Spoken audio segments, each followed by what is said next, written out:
Hello പ്രിയപ്പെട്ടവരെ, നമുക്ക് എല്ലാവർക്കും അറിയാം സുഡിയയിൽ ഓഫർ തുടങ്ങി എന്നുള്ള കാര്യം.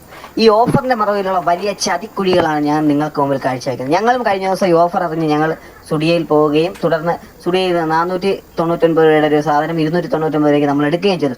പക്ഷേ വാട്സപ്പിൽ ഇതിന്റെ ബില്ല് ഞങ്ങൾ കുറച്ച് കഴിഞ്ഞ് ചെക്ക് ചെയ്തപ്പോഴാണ് ഇതിൻ്റെ അകത്തുള്ള കള്ളത്തരം ഞങ്ങൾക്ക് മനസ്സിലാകുന്നത്. ഞങ്ങളുടെ കയ്യിൽ നിന്ന് 499 രൂപ തന്നെയാണ് ഈടാക്കിയിരിക്കുന്നത്. ഇതുമായി ബന്ധപ്പെട്ട് ഞങ്ങൾ സുഡിയെ സന്ദർശിക്കുകയും ആ സാധനം ഓഫറിലാണോ അല്ലേ എന്നൊന്ന് കൺഫേം ചെയ്യുന്നതിന് വേണ്ടി ഞങ്ങളൊന്ന് പരിശോധിക്കുകയും ചെയ്തു. ഞങ്ങൾ കാണുന്ന കാഴ്ചയിൽ ഓഫർ പ്രൈസിലാണ് അത് ഇട്ടിരിക്കുന്നത്. അതിന്റെ വില 499 രൂപയുടെ സാധനം വെറും 299 രൂപയ്ക്ക് എന്നുള്ള ഓഫർ. ഇതുമായി ബന്ധപ്പെട്ട് ഞങ്ങൾ അപ്പം തന്നെ സുഡിയയിലെ സൂപ്പർവൈസറെ കാണുന്നതിന് വേണ്ടിയുള്ള കാര്യങ്ങൾ നടത്തിയിരുന്നു. പക്ഷേ അവിടെ തന്നെ ആർക്കും ഒരു ഉത്തരവാദിത്തമില്ലാത്ത രീതിയിലാണ് എല്ലാവരും തന്നെ നിൽക്കുന്നത്. ഞങ്ങൾ ആദ്യം തന്നെ ചെന്നു അവിടെ സെയിൽസ് ഗേളിനെ കണ്ട് സംസാരിച്ചു. അപ്പോൾ അവർ പറയുന്നത് വെയിറ്റ് ചെയ്യൂ എന്നൊക്കെയുള്ള രീതിയിലാണ് അവർ പറയുന്നത്. ഇതിൻ്റെ വരട്ടെ, അല്ലെങ്കിൽ സൂപ്പർവൈസർ വരട്ടെ, ആ കൗണ്ടറിൽ നിങ്ങൾ പോയി നോക്കൂ എന്നൊക്കെ പറഞ്ഞു. കുറച്ച് കഴിഞ്ഞപ്പോഴത്തേക്കും അവർ പറഞ്ഞു അവരുടെ ഭാഗത്തുള്ള തെറ്റല്ല, അതായത് ഇത് ഓഫറിലുള്ള സാധനമല്ല. അപ്പോൾ നമ്മൾക്ക് അറിയേണ്ട ആവശ്യമില്ലല്ലോ.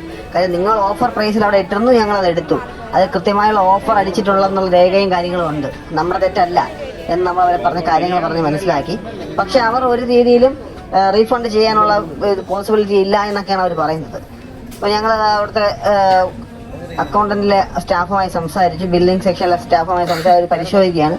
അപ്പോൾ ഇത് ഓഫർ പ്രൈസിലല്ല എന്നാണ് അവർ പറയുന്നത്. പക്ഷെ നമ്മൾ പറഞ്ഞു ഒന്നും ഞങ്ങൾക്ക് ഈ സാധനം തരണം, അല്ലാന്നുണ്ടെങ്കിൽ ഞങ്ങൾക്ക് ഞങ്ങളുടെ കാശ് റീഫണ്ട് ചെയ്യണം. അപ്പോൾ ആദ്യം റീഫണ്ട് ചെയ്യാൻ ബുദ്ധിമുട്ടാണ്, റീഫണ്ട് ചെയ്യാൻ പറ്റില്ല എന്നൊക്കെയാണ് അവർ പറയുന്നത്. കാര്യം ഇന്ന് ഒരുപാട് റീഫണ്ടും കാര്യങ്ങളും ചെയ്തപ്പോൾ ഞങ്ങളുടെ കാശ് എന്താ വിലയില്ലേ എന്നൊക്കെ ഞങ്ങൾ ചോദിച്ചു. പക്ഷേ ഞാൻ പറയുന്നൊരു കാര്യം, നമ്മൾ ഈ ഓഫർ എന്ന് കേൾക്കുമ്പോൾ നമ്മളെല്ലാവരും ഓടിച്ചെന്ന് കയറി പോകുന്നു. പക്ഷേ ഇതിനകത്തുള്ള വലിയ രീതിയിലുള്ള ചതിക്കുഴികളാണ് നമുക്ക് ചുറ്റുമുള്ളത്. ഇപ്പം നമ്മൾ ഒരു സാധാരണക്കാരാണ്, ഇതുപോലെ ഓഫർ കാണുമ്പോൾ നമ്മൾ പോകുന്നത്. പക്ഷേ നമ്മൾ കൃത്യമായി ചെക്ക് ചെയ്ത് ബില്ല് ചെക്ക് ചെയ്യുക. ഈ ബില്ല് ചെക്ക് ചെയ്യാന്ന് പറയുമ്പോൾ നമുക്ക് വലിയൊരു ബുദ്ധിമുട്ടെന്ന് പറയുന്നത്, ഈ ബില്ല് ഇവർ ചെയ്യുന്നത് വാട്സപ്പിലാണ് ഇവർ സെൻഡ് ചെയ്യുന്നത്. വാട്സപ്പിൽ ചിലപ്പോൾ തിരക്കുള്ള സമയമാണ് നമ്മളത് ചെക്ക് ചെയ്യുന്നില്ല. പക്ഷേ നമ്മൾ വീട്ടിൽ വന്ന് നമ്മൾ ചെക്ക് ചെയ്യുമ്പോഴേക്കും നമ്മൾ ഇങ്ങനത്തെ ഉള്ള കാര്യങ്ങൾ. അപ്പോൾ നിങ്ങൾക്കും ഇങ്ങനത്തെ അനുഭവങ്ങളുണ്ടെങ്കിൽ കൃത്യമായും അത് ബന്ധപ്പെട്ട രീതിയിൽ കൃത്യമായി ക്ലെയിം ചെയ്യുക. ഞങ്ങൾ ക്ലെയിം ചെയ്തു. ഞങ്ങൾക്ക് 1000 രൂപയാണ് ഞങ്ങൾ 2 കുർത്ത എടുത്തത് ഞങ്ങൾക്ക് നഷ്ടപ്പെട്ടത്. ഈ 1000 രൂപ റീഫണ്ട് ചെയ്ത് ഞങ്ങൾക്ക് തരികയും ചെയ്തു. ഞാൻ പറഞ്ഞു വരുന്നതെന്ന് വെച്ച് കഴിഞ്ഞാൽ, കൃത്യമായി നിങ്ങൾക്കും ഇത്തരം ബുദ്ധിമുട്ടുകൾ ഉണ്ടായിക്കഴിഞ്ഞാൽ കൃത്യമായി വേണ്ട രീതിയിൽ ക്ലെയിം ചെയ്യുക. കാര്യം നമ്മൾ അധ്വാനിക്കുന്ന കാശാണ്, വല്ലവർക്കും വേണ്ടി ചുമ്മാ കൊടുക്കാനുള്ളതല്ല. അത് നമ്മുടെ കയ്യിലെ കാശാണ്. നമ്മൾ രാവിലെയും രാത്രിയും ഉറക്കമൊഴിച്ചവരുന്നും കഷ്ടപ്പെട്ടുണ്ടാക്കുന്ന പണമാണ് തട്ടിയെടുക്കാൻ വേണ്ടി വമ്പൻ ഭീമന്മാർ ശ്രമിക്കുന്നത്. ഇതിനെതിരെ നിങ്ങൾക്കും ഇത്തരം അനുഭവങ്ങളുണ്ടെങ്കിൽ കൃത്യമായി പോരാടുക. ഓഫർ എന്ന് കേൾക്കുമ്പോൾ പെട്ടെന്ന് ഓടിക്കയറി ചെന്ന് വാരി വലിച്ചെടുക്കാതെ അതെല്ലാം ശ്രദ്ധയോടെ നമുക്ക് തരുന്ന ഓരോ കാര്യങ്ങളും നോക്കി കാര്യങ്ങൾ ചെയ്യുക. ഞങ്ങൾക്കുണ്ടായ ബുദ്ധിമുട്ട് ഞങ്ങളിവിടെ ഷെയർ ചെയ്യുകയാണ്.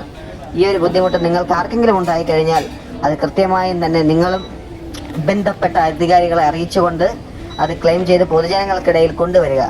ഞങ്ങൾക്കുണ്ടായ ബുദ്ധിമുട്ട് നിങ്ങളുടെ ശ്രദ്ധയിൽപ്പെടുത്തുന്നു.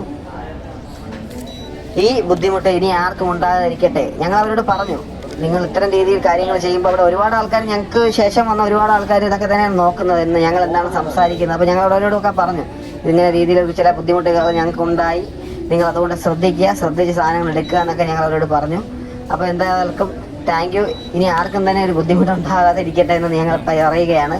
ഞങ്ങൾക്ക് എന്തായാലും ഞങ്ങളുടെ കയ്യിൽ നിന്ന് പോയ കാശ് ഞങ്ങൾക്ക് തിരിച്ചു കിട്ടിയിട്ടുണ്ട്. അപ്പോൾ നിങ്ങൾക്കും ഇതുപോലെയുള്ള ബുദ്ധിമുട്ട് വരാതിരിക്കട്ടെ.